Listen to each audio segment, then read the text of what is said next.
Go ahead and call the June 1st Park Board meeting to order at 5:30. We'll start with the pledge, please. I pledge allegiance to the flag of the United States of America and to the republic for which it stands, one nation, under God, indivisible, with liberty and justice for all. Okay. Roll call, please, Ms. Margaret. Mr. Markert? Present. Mr. Rodriguez? Present. Ms. Miller? Present. Mr. Holstein? Present. Ms. Sheehan is not with us as yet. Mr. Salata? Present. Ms. Sandberg is not present. Mr. Austin? Present. Ms. Buchler? Present. And Margaret in for Hope Tauber. Okay.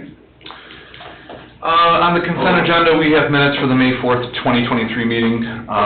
Claims, we have the Parks and Rec General Fund, $20,150.43. Park Impact Fee Fund, $89,466.70. Park and Rec Non-Reverting Fund, $178.65. Clubhouse Non-Reverting Fund, $4,961.42. Total expenditures, $114,757.20. And no donations. What's the board's pleasure? I'll make a motion to accept the report for June 1st. Sorry. Okay. I'll second. Okay. Margaret? Mr. Markert? Yes. Mr. Rodriguez? Yes. Ms. Miller? Yes. Mr. Holstein? Yes. Okay, item number 1 under new business, we have ratified the approval of purchase of zero-turn lawnmowers for the Parks Department. For the board's background, the mowers that we are presently using, the Kubotas, are persistently breaking, and then we are experiencing significant delays by Kubota on the repairs, which is hindering our mowing operation, which is obviously a problem. We were looking at new equipment anyways. In a previous meeting, the superintendent had expressed that the mower difficulties, and I had authorized her to move forward. There were 4 companies that she quoted and demoed, Kubota, John Deere, Bobcat, and what was the 4th one? Exmark. Kubota was the lowest bidder. John Deere was not much further, or not much more expensive, and being that we had multiple problems with our present Kubotas, the fact that there's only 1 service center for Kubota nearby, John Deere has 2. The warranty was good, so we went ahead and purchased 2 mowers. If you look, there's 2 different models, and in conversation with Mindy, essentially the difference is about 1.5 horsepower. That's correct. They're both gas units, 60-inch decks. Okay, so one just has about a 1.5 horse less motor, so we felt that that was acceptable. So, Mindy, if you wanted, before we approve it, you could just explain to the board the status where we're at with this as far as the paperwork we had to go through and how we secure it. Hi, I can't reach that. I'm just going to lean a little bit more. Hi, we actually went into a spreadsheet reviewing all of the estimates, the bids, just specking out everything that was important to us for a purchase of this kind.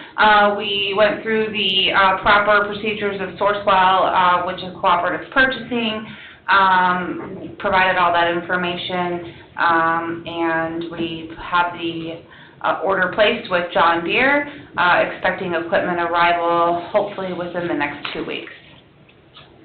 Okay. So, the hope is that we have 2 working mowers for a longer stretch of time than we have, so we can maintain the grass. So, there's that. So I'm looking for a motion to ratify the purchase of those 2 mowers. I'll motion to ratify the purchase. Okay, can I get a second, please? I'll second. Okay, second by Sarah. Margaret? Mr. Markert? Yes. Mr. Rodriguez? Yes. Ms. Miller? Yes. Mr. Holstein? Yes, and actually, just so the record reflects, the price of the one was $11,553.08, and the second one was, bear with me, 2009. $930.38. Yep. And again, I don't have that dollar amount in front of me, but Kubota was cheaper by just a couple $100, so it wasn't a huge difference. Okay, so item number 2 under new business is approval of the 2023 fall soccer program. Mindy, if you want to take us through that. Absolutely. So we're going to repeat the fall program that we started in the spring. I came in mid-season. I didn't feel it was fair until I had a full season of assessment to make any recommendations for fee changes or structure. So we're running the program as was in the spring with no surprises, and we will dive deeper into the program and make it better and bigger for next season, so 2024. Yeah, I mean, I guess the only thing I would bring up is, it sounds like we found savings of $10 a shirt for uniforms through another source, which is awesome, so there's some savings there, but otherwise, program will be status quo. Safe assumption? That's a safe assumption, and while we're speaking of it, we're looking for volunteer coaches. So Yeah. June 26th is our deadline to get out there and have some fun with the kids and be part of our pretty cool program. Yeah, and I hate to jinx it, but we really haven't heard any complaints. Everyone seems to be enjoying the soccer program, so I enjoy driving past and seeing the field full of kids. It's cool to see, and they seem to be having a good time. How are you doing, Coach? Oh, good. The kids do get it. It's nice to see. Okay, so, Board, I'm just looking for a motion to approve staff to get things set up for the fall season. I'll motion to approve. I'll second. Okay. Margaret? Mr. Markort? Yes. Mr. Rodriguez? Yes. Ms. Miller? Yes. Mr. Holstein? Yes. Okay, clerk treasurer funds report. Jennifer's not here. Chris, do you? No, you went through the claims. Okay. Hope is absent. Mindy, do you want to cover update there? Sure. I'm going to be taking care of the recreation coordinator events report. Today we had Girl Scout Troop 35718 here with a community service project where they planted flowers on the side of the VIPS building. So as the summer goes on, take a peek at that. We were so happy to see little girls in sundresses and aprons making the place pretty. So we were happy to host and give them an opportunity for a beautification project and a service project. We are getting ready to run our adult paint classes. Another one here on June 15th. It's $25 and you can come out with a really cool picture. If you haven't been on our Facebook page, the pictures that were chosen are like 4th of July, lake life. If those things interest you and you'd like to create those, I ask that you register before the deadline to get in there and do that. Our fitness classes, which is a senior fitness class, are currently underway. Those are happening Tuesdays and Thursdays from 9:15 to 10 at the clubhouse. And I have to tell you, I met our instructor, Kim, and if you have never met Kim, no wonder people flock to her. You really just need to stop in and make some friends over there. That is a very welcoming group. It's great for balance. It's great for camaraderie, and these people follow Kim all over the county. So we're glad to have her on board, and it's worth a step in for a $5 class, for sure. And then we're getting ready for soccer. So soccer registration will begin July 7th and 8th. And those coaches, if you're looking to coach, June 26th is that deadline. So if we know when we go into registration how many coaches we have, we know how many children we can accommodate. So it's important, if you're on the fence, to let us know now. So, and that's it for the rec report. Okay. Project updates, Mindy or Chris, if you guys just want to, where are we at with the pavilion project as far as, it's just with Public Works right now, we're waiting on pricing, is that the best? The pavilions, Yeah, more so the bathrooms right now. We've got the bid docs that we had used when we publicly bid the document, or the project, in the hands of Tim, so we're going to be out soliciting quotes from local construction companies. And then Mindy and I were probably going to be going through and identifying the pavilions, likely using Sourcewell, and planning a strategic way to accomplish that project. Okay, perfect. Just so the board knows where that sits, I appreciate that, thank you. I guess it'll fall under project updates or written communication. I'm just going to bring up Potawatomi Park since it's the hot buzz on Facebook. So we had the town's insurance who provides us a certified playground inspector, which we don't have on staff yet, but we will in August. The inspector went out with our new superintendent, Mindy, and inspected all of our parks. The immediate identified problem with Potawatomi Park was structural integrity, footings rotted away, both slides had significant cracks in them. There was a lot of safety concerns, and in a staff meeting, the discussion was had that if the insurance is going to put on paper that this needs to be taken down, do we need to wait for it to come on paper, or should we take action immediately? Kind of felt like it was opening us up for a negligence case, so the decision was made to take it down. And just out of transparency, so people don't think this was premeditated or whatever, we left town hall, we went to Potawatomi Park, Mindy showed me everything the inspector pointed out. We went to La Dila for lunch, and on our way back, it was gone. So we didn't even know it was happening that fast. As far as future plans, we don't have any, being very honest. There are no future plans because we weren't planning on losing a park that day. We are going to be in the process of establishing a 5-year and a 10-year master plan. Mindy and staff are working on that. I have a feeling that through that master plan, we're going to find a lot of needs. I think through that playground safety inspection report, we're going to find a lot of work that needs to be done on structures that are in better condition than Potawatomi Park. So the short, long answer, because I really never am short, is there is no plan. It will be evaluated when we look at the entire picture, and we'll figure something out. We appreciate the concern. We appreciate the fact that people do enjoy that property. I spoke with Mary Jones' sister, Roberta, right? Sister-in-law? You did, yeah, Roberta. Okay, it's your sister-in-law? Sister Roberta. There was concern about the bench. I made I was sure. out of town, I don't know what you're talking about. Okay, well, anyways, here nor there. Spoke to your sister. Bench hasn't been moved. Well, it's been moved, but it hasn't been relocated, and I promised her that wouldn't happen. So, again, we know people want something back, but we have a feeling we're going to have a laundry list of items that we need to repair on structures that are more sound, and so we'll get there. So, that's that. I had no other written comment, a couple emails about that, and that's been the answer I've been giving, because that's the answer I have. I have no other answer. So, at that point, we open it up to public comment. Going once? Okay. Cheryl Parker, 7227 West 136th Court. Okay, so Potawatomi Park was the only one out of all the parks that were inspected that was deemed not savable at this point, the equipment, correct? Immediate, correct, Mindy? Okay. That was our immediate danger, yes. Yes, okay.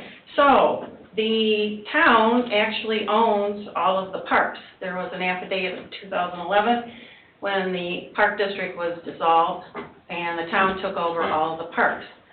Potawatomi Park is the only one that has been transferred to the Redevelopment Commission, which at the end of 2022, the appointed members were discharged, and now the Redevelopment Commission is the town council members, same thing. So what's to prevent that from being sold or developed or what? I mean, it's already gone, transferred out. None of the other parks have, as far as I know. So, I don't know that I have an answer for you. It's just a concern. I think a lot of people are concerned. No, I understand that. It's legitimate. And we've had the conversation of that, you know, there's been a lot of questions, so, you know, but again, it was in a public meeting, it was transferred to the redevelopment commission, we're all aware of that. 2022. Yep. I mean, that's just part of the conversation, and, you know, we'll cross that bridge when we get there. All right. Thank you. Any other public comment? Gail Brannon, 7014 West 139th Place. I brought this up at a town council meeting that majority of the people that live in Cedar Lake don't live on the lake, and there's only 3 public accesses to the lake for the residents that live here. And I'm concerned that one of those access points, instead of being developed, it's being taken away. And that's a big concern because of the thousands of people that live here and don't live on the lake. And I hate to see that happen, but I guess it's out of your hands, that it's already been moved on through the town council, that they will do what they want to with it. But it is a big concern of mine. Mm-hmm. You know, we use the lake, love being here at the lake and having access to the lake. And to remove one of those access points from the residents is really criminal. It really is. And I appreciate what you're saying, Gail, because we share the same view that, you know, the last thing we want to do is take away any more public access. You know, I share your sentiment. I mean, I live on the east side of town. I don't have lake access, and I, you know, have my very few spots that I can get it. So I understand what you're saying. Did you take pictures of the playground equipment that was so badly damaged and needed to be taken down? The inspector, well, I can tell you this, the inspector did, because that's part of their report, and we don't have the final report yet. But as I said, Mindy and I immediately went out there when she brought this up, and I went and looked at it, and there was rotting metal, and there was, one of the slides, the crack probably could have, cut a kid, or a kid could have got a finger trapped, or, you know, whatever. And after replacing the one slide at, Hanover, to the tune of, I think, over $1,000 just between shipping and the part, you know, replacing 2, plus the structural damage, the individual boards in the play structure itself all had cracks in them. The steps going up had rotted and twisted, not that dramatic, but it was twisted. I guess we'll see that in the Well, numbers, right? I understand people's concern or doubt. I can see any side of the argument, and all I can tell you is, you know, my superintendent was told by the insurance that he was going to put it in a report that needed to go away for safety concerns. I don't have the knowledge. They didn't give any opportunity, they were like, it has to go, Has there's to no go. opportunity to Has- fix it or Has to correct go, it. well beyond repair. May I was on that report, just to ease your mind. I was assessing the inspections as it was going through, as I'm still in the assessment of the park system entirely, being the new superintendent. And I wanted to assure you that a grown man who was standing on the structure, able to move it and shake it, and I was concerned as well for the safety of anybody who was to use that. And it was brought to my superior's attention as soon as I was done with the inspection. I'm happy that we chose to act fast to get it out versus sitting here saying, we're really sorry there was a child hurt in the community. I understand that, I do. Yeah. How many parks did you inspect that day? All the playground equipment. And there are some things, but not even nearly as dangerous as what we were up against over at Potawatomi. So it's always horrible to lose something, and we always like to replace that in the park system. That is our way. Unfortunately, we're not done with the planning of the park system in its entirety, and the master plans and comprehensive plans, and we have to sit dormant until we get those things done to appropriate funds and goals for these next 5 years. That the master plan, the town master plan, spoke about the park, master plan for 2021. Is that available, the current park The- master plan? The Or out current of the Parks current- Master Plan, I think, is from 2014. I don't think we had a 2021 Parks Master Plan. Okay, And again, I mean, I think we can all mutually agree, this town has changed significantly since that last Park Master Plan was done, which is why taking action off of what we had on record doesn't even make sense, because the community has changed substantially. So that's why we wanna, again, it's Facebook, it almost makes me wanna just get off Facebook sometimes, but there was a comment about our ginormous budget, that we could just do what we want. Well, no, I mean, the money's allotted for certain things, and one of the big things that we allotted for this year was equipment, because we're starting a new department. We need mowers, we need vehicles, we need trailers, we need weed whackers, we need, we're gonna be very equipment heavy this year. Dale, that is, it's great that you need all that, but, I was on the park board a long time ago, and we had all that equipment. We didn't have to buy new soccer equipment and, new trucks and new tractors and, Well, what I'm saying, it was all, for some reason, it was all taken away, and now we have to buy all new again, which is. Well, I understand what you're saying. Taxpayers. I understand what you're saying, but also, if we take secondhand hand-me-downs that obviously have not been maintained, that's what we're experiencing with the Kubotas and other things, then we have an ineffective department. We we haven't had two working mowers consistently For a whole weekend. for a whole week, and that's just the mowers. One of the weed whips is questionable. I understand what you're saying, but it's what we have to do so we can do the job and do the job right. We don't have those tools, we don't have those resources, and the ones we do, some of the wrenches are in good shape, but, I understand what you're saying. It's just unfortunately for the span of however long the park department's been dissolved, there's not been updated park maintenance equipment. Is the, park going to be maintaining the parks, or is that gonna be turned over to the, town public? No, we are actually, that's part of the reason why we want to get working mowers, is because we are maintaining the town parks. Okay. And, You we're all learning as a board. When I was told it was taking our crew of 2, 40 hours a week Each. to just mow, and we're not even able to dedicate to maintenance, other things, we're like, wow, we need to figure this out. So having working equipment is important to just even be able to mow, aside of everything else. So, like I said, I would agree it's unfortunate that we've had to buy new equipment, but we also then, if we didn't buy new equipment, we'd have virtually no equipment, or no working equipment. So we have to buy the tools to do the job. Okay, I understand that. I appreciate your concern, though, I do. I'd like to spend that money on, play equipment, or a hockey rink, or, whatever, but, we gotta get equipment to do our jobs first. That, and your budget's not that ginormous. Yeah, I can maybe get some tarps and some sandbags and make a makeshift ice rink, but I don't think the insurance would like I was it. curious too about one thing. Sure. What was the cost to have someone come in and design these gardens that are supposed to be going in? The architecture was, to have the architect design it, I think was like $6,000. All right, that's it. Thank you. You're welcome. Appreciate it. Good to see you, Gail. Any other public comment? Going once, going twice? Okay. Next park board meeting is July 6th at 5:30 PM.